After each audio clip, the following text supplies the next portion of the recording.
Good morning, everybody. And so it's Tuesday. How are your weekends? Good. Just want a show of hands. Who turned their essay in on Moodle on time? That is beautiful. Great. So we will try and get those back to you in 2 weeks. That sort of is my goal for us to get those rated in 2 weeks. So you know where you are in the class, how you're doing, and then you can keep moving forward. In the same way, if you're doing well, and if not, maybe you need to work a bit harder. How was the essay process? How did it go? Great. Okay. I don't see anyone panicking, but hopefully, talking with Mr. Higgins on Friday and us, having a PowerPoint and having a chance to talk about this stuff a little bit in class helped you. If not, I'm here. Mr. Higgins is here as well, so we can work on getting your next essay started in a better fashion. Before I start, I want to talk about a couple of things that are not that are sort of beyond this class. The first is that we are always looking for history majors and minors. If you are thinking about being a history major and you like history, we would like to talk to you about that. And we have an event tonight from 5 to 6 and 6:01. There will be, I think, sandwiches if you're hungry. This is a chance for you to think about what history majors do after they graduate, what we as a department, as a program, offer students, and why you should think about maybe joining. So if you're interested, 5 to 6, we're doing that. One particular part of this event, the fair that I'm in charge of, is Phi Alpha Theta. This is our National History Honor Society chapter. We're also recruiting students. So if you've taken 4 history classes with a certain GPA, I'll show you on the next slide, and you like history and you want to think about maybe working with others who like history as well, this is a really cool honor society that we have here. Students are able to take part in some community service, and we also do an undergraduate journal, but it's also a nice CV line. It shows that you were outstanding in history while you were an undergraduate. This is the only honors history society in the country. It's pretty big, and it publishes a journal. This is not really that important for you. This is why you should think about joining. You have a SASHA graduation, which I think is pretty cool. It sort of shows that you were, again, exceptional in history. We have some activities. We have a cool event in the spring where parents come for newly inducted members. It's always a cool event. And then we also have a pretty nice network of alumni who help students with things like internships and job preparation. And we also publish the UMass Undergraduate History Journal, which is in its 3rd year now. So all these things could be yours. So if you're interested, email me, come see me, or come tonight. I'll probably have a session also, I think on October the 3rd at lunchtime to talk about this more if you'd like. And in terms of getting into the society, it's very easy. It's like a 1-page application. It's based upon your GPA in history and beyond history and your credit hours in history. So, again, if you're interested, don't hesitate to let me know. Okay, so that was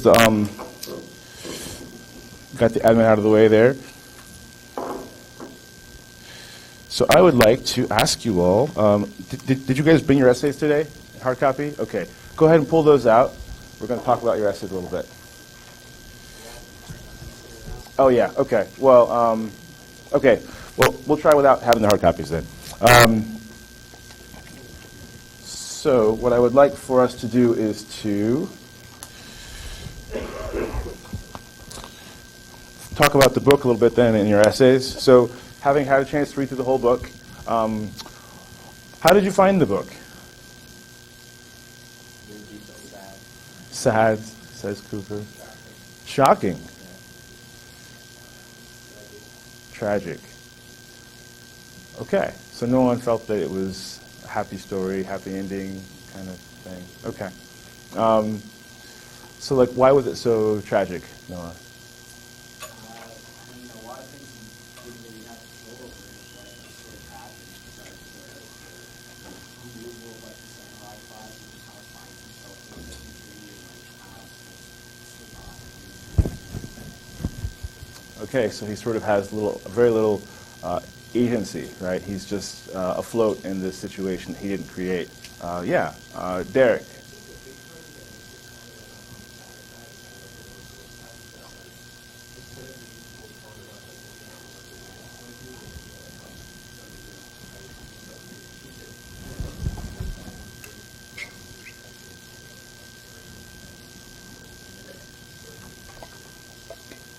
Yeah, so it's sort of a different point of view than we usually are given, right, in history. We tend to focus on those who win, those who write about winning, and this is definitely a difference from that. Yeah. Is it? Sorry, just let's do you first here, and tell me your name. Jason. Yeah.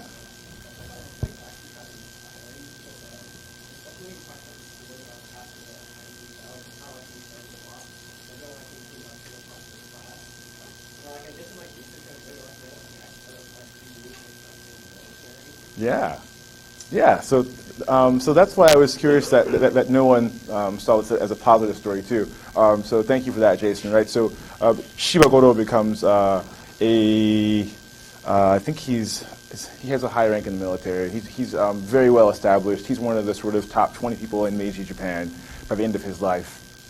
So he does manage to overcome all of this adversity, right? So, and I think that, as you said, right, he goes from being the last in his class and being really bad in foreign language in particular to being top of his class. So it does show you that hard work at school can pay, even when you're in this kind of situation. Yeah, great. In the red shirt, tell me your name again. Matt. Yeah.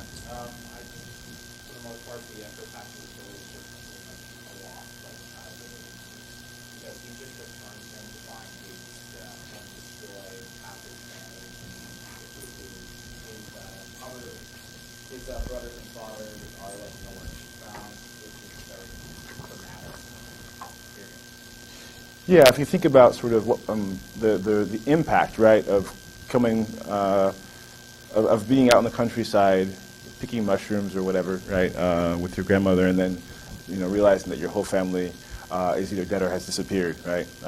That is shocking, right, and tragic. Yeah, Ross. I thought it was interesting how, like, he basically went to work for the same people who destroyed his life. Right? They destroyed his childhood and he goes to military academy. Yeah. For his military academy. I just didn't really get it. I was surprised how, like, he was changed, but at the same time, like Because he's still talking about how the dogs from Satsuma, right? How he still wishes them all ill will, right? So he still harbors negative sentiment, but he has learned to play by these new rules. So why is that surprising to you? I just wouldn't be able to bring myself to do that. I guess, I don't know, it makes sense, like, if you have to survive. Mm-hmm. Yeah, I hear you. Reading about him as a person in general after, like, just on Wikipedia, and I was, like, shocked to find that after the surrender of Japan in World War II, he actually tried to commit suicide. So, I don't know, I just thought, like, after seeing your whole family commit suicide and just your whole way of life being destroyed, I would have thought that he would be against that, but he really, I guess I think reinforced it for him. Yeah, I think we have to see Shibagoro as the ultimate sort of hardcore samurai, right? He grew up learning about how to be very stoic and strong, and he carries that through his whole life, with him, and even in death, right? He still has this idea that he was part of this of Japan's loss, and he needs to atone for that as a samurai should, right? So I think that part is perhaps partially in character, but I can see how maybe thinking about his experience, that could have perhaps given him a different point of view or a different desire. Yeah. So let's. I've forgotten your name. Is Kate? Elizabeth. Okay. I think in terms of that, what had a pretty big impact on him was his relationship with Canada, and how like Canada recommended him to go to the military school or whatever, because and I focused on this in my paper, but just the like idealism that Noda like embodies sort of directly contrasted what he knew growing up. Like he liked people based on merit and character and disregarded class, and just wanted to do it to like better Japan as a whole. And so it was kind of like everything that he knew like from his father was just like combated by what Noda was like teaching these young boys. And so I think that as a big part of why he like ended up going to be part of the military. Yeah. So the influence that this person who had a totally different worldview than him and his father, right, his family, his whole domain, is what eventually helps him to succeed and to sort of move in a different direction. Yeah, definitely. So let me ask you this question.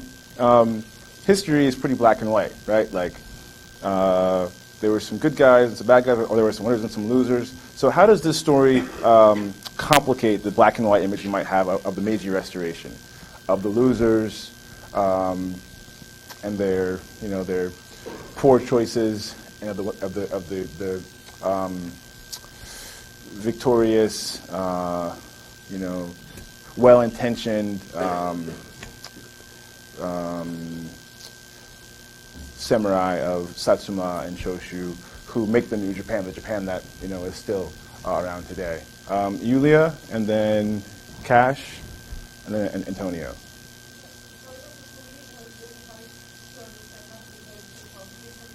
Mm. But like in my eyes, I can see it comes as a bad thing, but then in their culture, it's honorable and absolutely normal. Okay, so how does that complicate the image of the good and the bad, or the victor and the loser? So what I would think is in my eyes, kind of completely opposite of what people use in their culture. So it becomes very subjective. Okay. Yeah, so right, certain acts or certain decisions in that context made a lot of sense, right, to these figures that with hindsight or with a Western cultural lens don't. So I could see that. All right. Cash?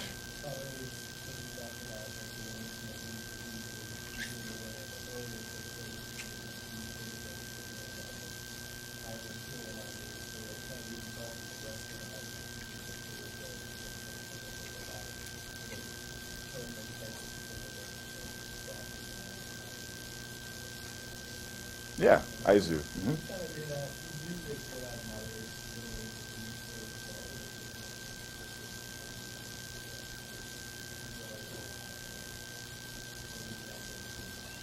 Yeah, I think that you guys are of a generation now where there's so much information, there's so much at your fingertips, and the historical narratives are a bit more complex than they used to be, right? When I grew up, this sort of just started, right? The idea that you had to go back and look at history, unpack what had happened, and look at the complexity of situations. And I think this is a good story for that, right? It really shows that the men who carried out these attacks, right, upon Aizu, they were not angels, they were not nice, they were not generous, they weren't following the Geneva Convention that wasn't around yet. They weren't, playing by any sort of fair play rules, right? And this does make it look. It does sort of challenge the views that have in Japan up until the 80s persisted of the daimyo and the warriors from Satsuma and Choshu and Tosa being the saviors of Japan. They saved Japan, right, from ruin. And this story, I think, it helps to complicate that a bit. Yeah, Antonio?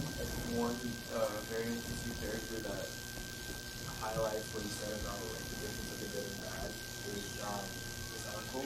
Since he constantly says that even though they lose, they have to keep moving forward, and that's like a good samurai point of view because they can't consider that they lost. They just have to always have a clean slate so they can keep moving forward. I thought that was really interesting to. Usually in history, the losers don't do that.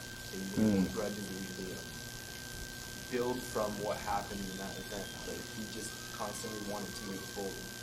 Yeah, right. He's always trying to find ways to move forward, and this is actually, as you said, right. It's a samurai approach here of taking whatever comes your way, right? Of being adaptable and being resilient, right? Up to a point. Yeah, definitely.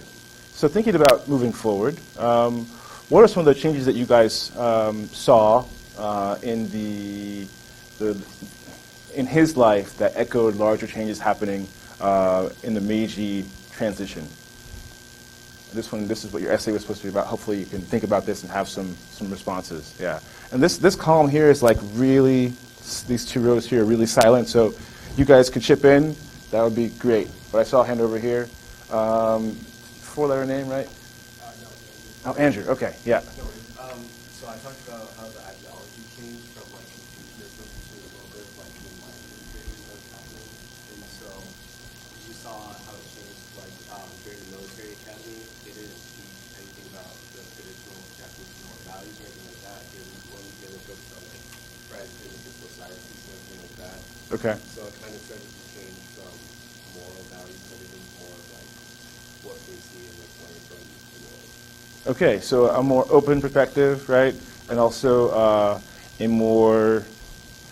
broader academic training, right? In things like reading and literature and in science, right? He wasn't learning science before. There wasn't science unless you were trained to be an astronomer for the shogunate, right? So this is or if you were in Nagasaki doing Dutch studies. So he really is getting a broader education. Yeah. Tell me your name again. Yeah. David. Yeah. So one of the major turning points that I talked about is Shimogoro Message book is the shogunate finally had the power to the emperor, and how all of the samurai and daimyo of Taiju praised the shogunate for doing it. And I sort of went off into how often history is told in this sort of tone that it's like a grandiose tone where they say there are like these glorious changes and these like super honorable decisions that are made by these men in history, but often like I think you see in the story, it's not always like that. And there's these are all massacres and not having supporting servants, even though they did praise the shogun for supporting it. And So the big change was the rendering of power back to the emperor, right? And that change could have ushered in tolerance, right? Collaboration. But instead, it led to their massacre. Yeah, definitely. How about over here? Yeah, and tell me your name. Jackson. Yeah.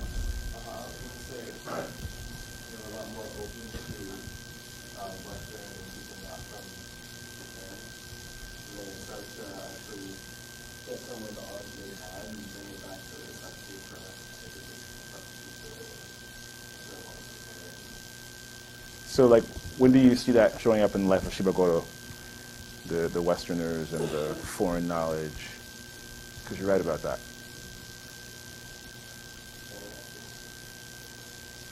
Well, so you said that there were more Westerners and Western knowledge, and so I'm asking, like, in the life of Shibagoro, do you see any times where he is experiencing that?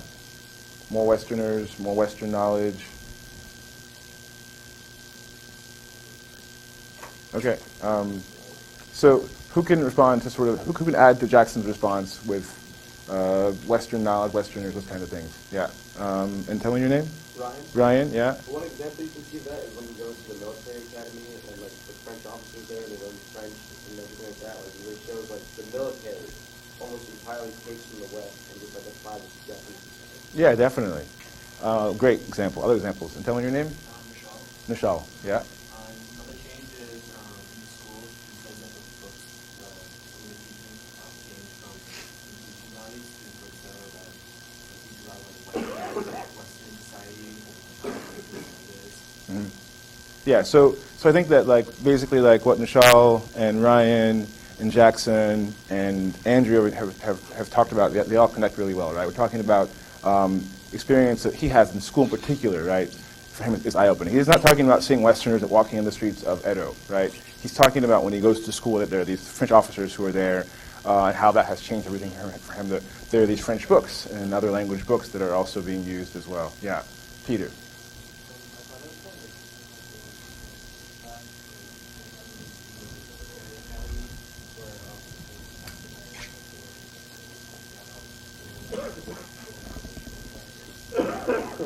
Yeah.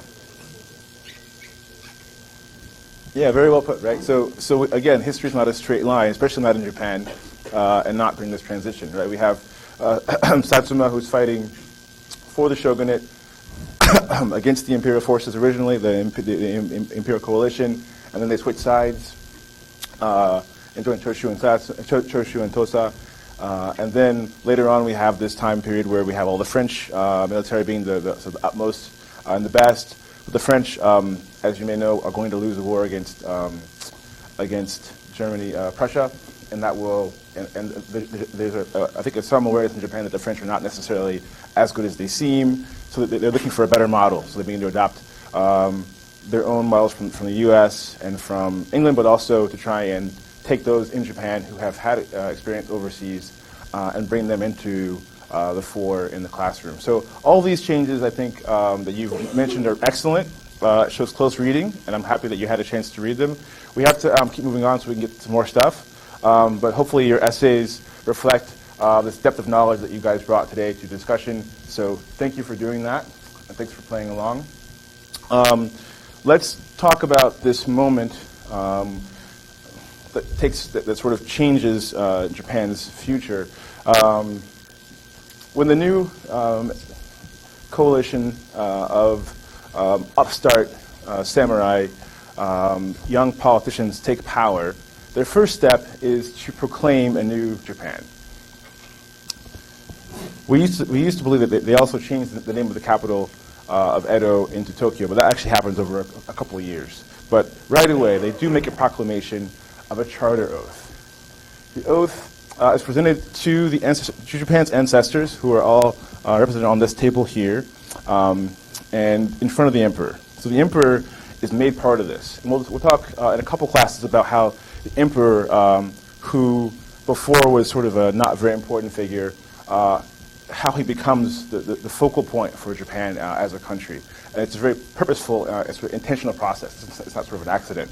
And so he has to be there watching this happen. Ross. How much do you think like Russia and I guess like German history influence them? Because they're very highly sexualized as well. Oh yeah, definitely. I mean, we'll discuss how the Prussian and the English Constitution in particular helped Japan craft their own. But yeah, very, very, very good question. Antonio? In this image, who is the one in white? So this is the emperor over here. He's just witnessing the ceremony. And the person in front, I think it's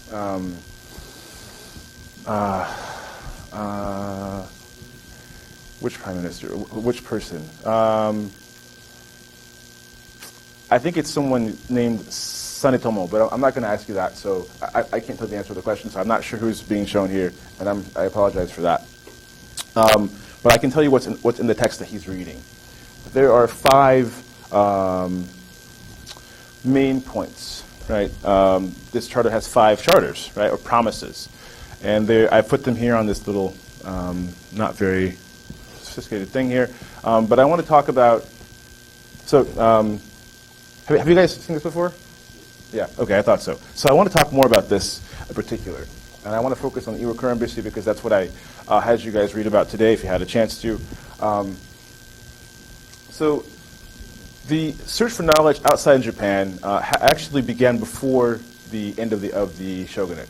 The shogunate was trying to reform itself, and thanks in part to the efforts of Ieyasu before he was assassinated, the shogunate sends Japanese to learn about the West back first in 1860, an embassy, and then to the U.S. and then to Europe, which is Germany and England, and also in France, I think, in 62.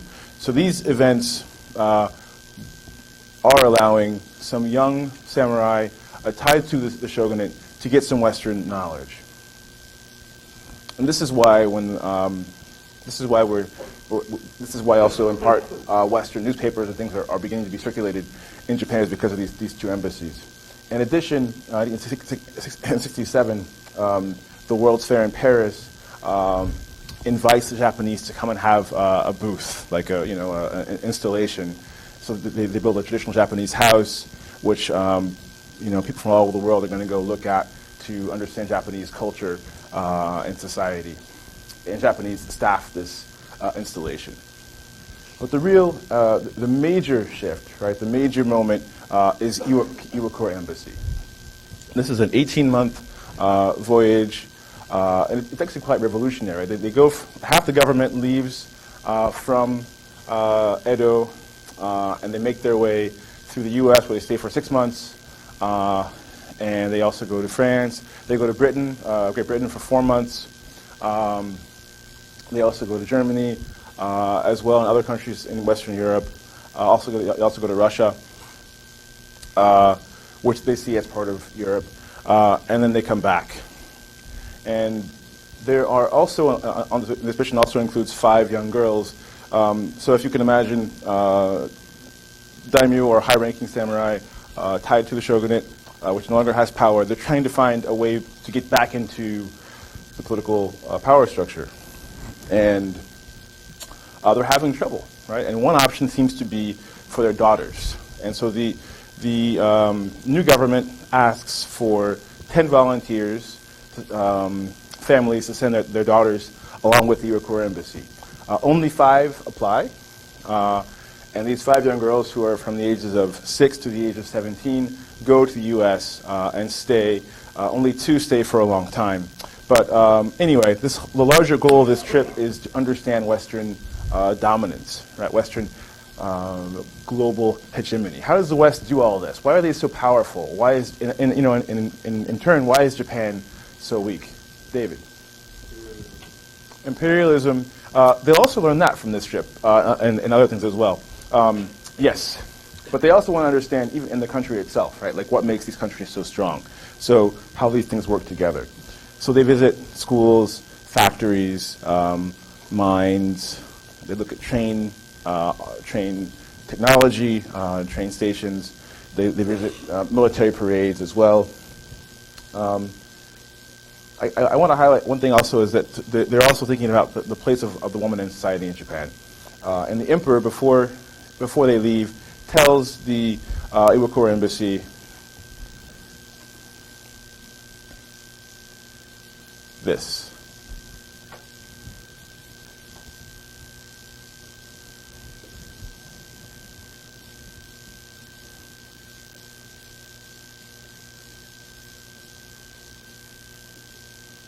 So he's telling them to go to Europe and to try and figure out how to develop an enlightened system of training for women.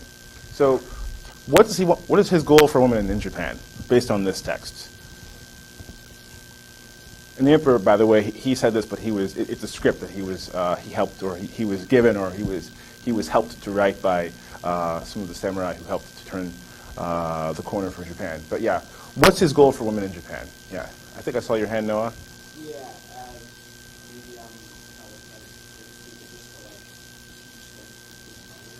Yeah, right. It's pretty clear, right, that he's looking for women to have a very clear function in reproduction and education, right, which is part of what we call in women's studies reproductive roles as well. So that's what he has in mind for them. One figure who goes, her name is Tsuda Umeko. She's only 6. She's the youngest one to go. She stays in the U.S. for a decade, a little more than a decade, and she goes to the best schools on the East Coast, like I think she goes to the prep school in Georgetown Prep, et cetera, et cetera.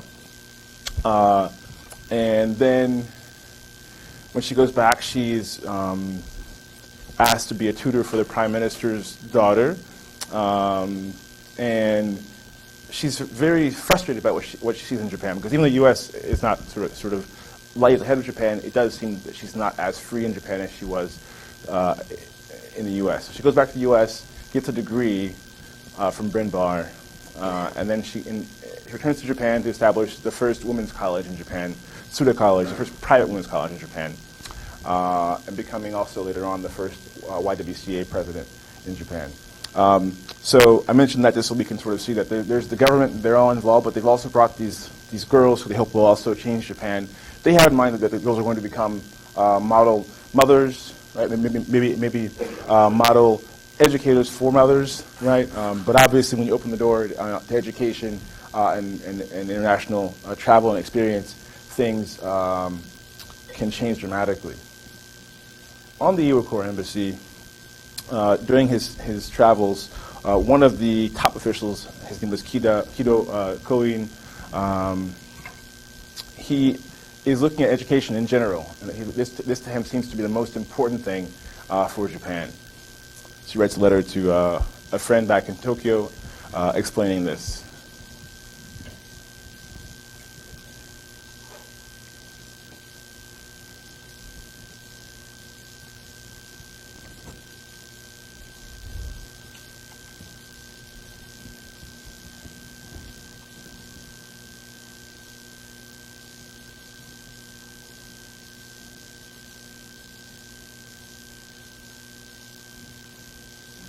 Derek. Yeah, so like it's kind of like tied into the whole, like from the beginning of the whole like started by the effort kind of thing.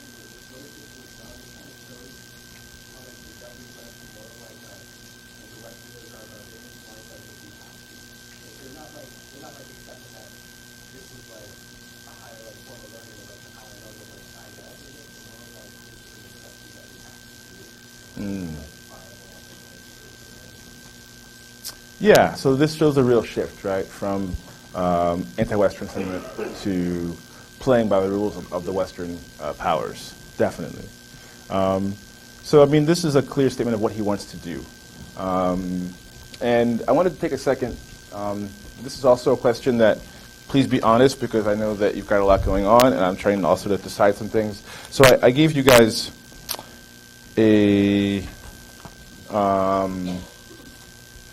I asked you guys to read a couple of book chapters for today. So who had a chance to at least look at the book chapters?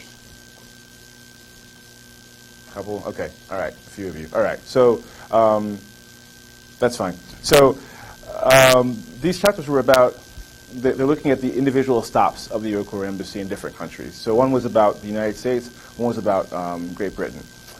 And these are the two sort of most important places where the embassy stops. So in the U.S., they go to D.C., they go to California, they visit all kinds of factories also in Pittsburgh, and they're trying to understand how the U.S. functions. They go on railway tours, they visit prisons. It's very in-depth. It's the longest of their trips, right? And so they're taking notes on this very heavily. And then they go to Great Britain, where they stay a little bit less time, and they meet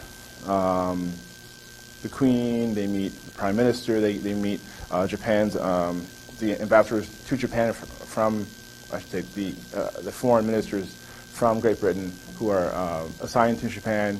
But they also get to meet some commoners. And one of the things that surprises them is they're in Scotland, and they can't go where they're supposed to go. And so they decide they're invited by someone whose son is like a peasant person, like a farmer guy, right, whose son is a merchant in Yokohama, to come to his house. And they drink whiskey, because it's Scotland, and they sit by the fire, and they love this, right? So they really get to see the culture as a whole. They spend a lot of time going to factories. The British want to show Japan their factories, and and the Japanese want to see factories. How do factories work? How do you make things? How do you make silk and cotton? How do you do all these things on a large scale? How do you use steam, right, in a way that's efficient? So they're impressed by that. But by showing them that, they also show the Japanese underside of industrialization. Right? The Japanese get to see the coal smoke that was estimated at several hundred feet high. The Japanese they actually get sick from the coal, and they have to take breaks and go to the countryside. They learn that the average worker who works in the mines lives for 15 years. It's not very good, right? They also realize there's a lot of social inequality. So they're learning about how the West is so great, but they're also realizing that there are lots of cracks in this system, right? And so part of their mission becomes how do we sort of decide what to take from the West, but also what not to take from the West? How do we decide what's best and what's not best for Japan? And a lot of what they bring back is sort of embedded in this discourse.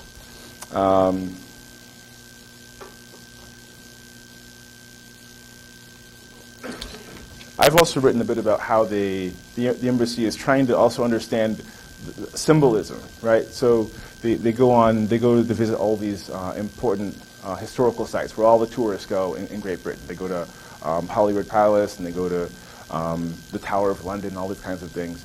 And they're also learning about, in doing that, they're learning about the British national identity.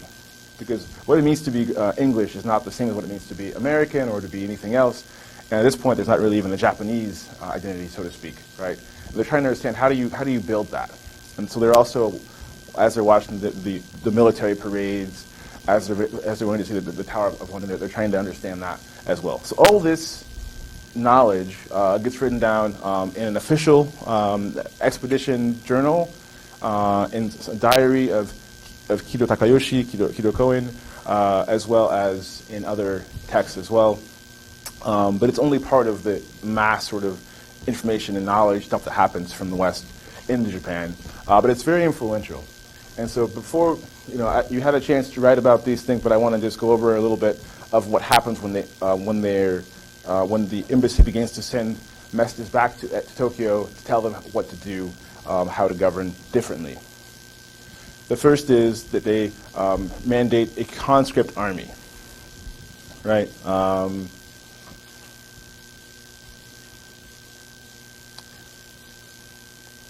And I feel like, have you guys already seen this slide before?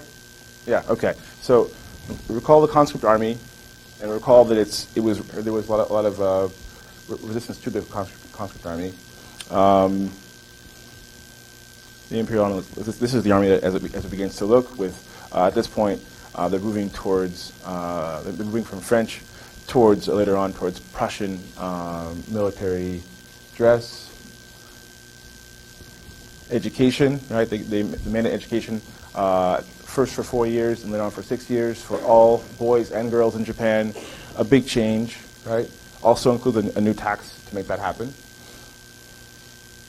Here's some female students, drawn in. Discussed this, I think, a little bit. Angry peasants, right? And again, think about the way that Japan goes from being a relatively literate society, but not having an education system, to having one that is very in-depth and very good. And I didn't mention this, I don't think, but taxes are a really big change, right? National taxes. So there's a 10% tax in localities in every prefecture for schools. But there are also national taxes based on land value. So a land survey is carried out in 1973, and based on this, the government is able to levy taxes. They will eventually create a Bank of Japan that will be in charge of all this money. But anyway, they also make a national currency, the yen. Before we have various currencies, we're still also trying to figure out the rice to gold or silver conversion. So all these pieces are pretty quickly actually made into a unified monetary system that everyone is using and has to use to pay taxes. And the tax money is used in very visible ways. There's no mystery, right? The telegraph lines were built in '69, right? The first ones that connect, I think, they go from Tokyo and they eventually extend down to Kyoto, and then from there the network gets larger and larger. The postal system, right, is actually mandated before the Korean embassy gets back. They say we have to have a unified postal system, and they begin to establish that with the tax money from the taxes. They begin to build railroads as well. They'd seen the railroad, already at work on the beach during Perry's second voyage to Japan, but only in the 1870s were they able to begin to build one. The first one goes from Yokohama, which is next to Tokyo, and this is a wood block print of that train. And you can imagine people looking at this train and being, in awe. Lauren. Yeah, this is the same slide, so we can just keep going. The government is also interested in trying to foster and cultivate enterprise. Right? So they're going to invest. They're going to give out a lot of seed money grants to launch new industries. They have their eye on the silk industry because Japan already makes silk anyway, just not in a very industrialized process. But they're also looking at things like steel, chemicals. They're also looking at an iron, and obviously they're looking at how to keep processing and moving things like rice as well. And they also invest directly in industry. So up until about 1890, the government has a large portion. It's invested a large portion. So it holds a large portion of several companies. Right. The biggest mining companies, the biggest industries in Japan are actually partially government-owned during the first 20 years of the Meiji period. So they're really sort of hands-on here as well. And all of these things can be tied back to the Iwakura Embassy, what they saw, how excited they were about the West. But they're also trying to go beyond copying the West. And so I think, as you mentioned, Peter, right, there's a question of, well, who are we trying to imitate, and what do we want to imitate, and how much do we want to bring in from this country, how much from this country? So in the end, what Japan develops as is not a copy of one country. It's an amalgamation of these countries that Japan draws from and then adapts to become its own unique country. And I think it was someone mentioned imperialism. They also learned that too, right? This is definitely a Western idea that they've picked up on and are going to find quite attractive as well and quite necessary, right? So we'll see that as we move forward as well. So I will stop there. I will see you guys on Thursday. Have a good rest of your day. Thanks.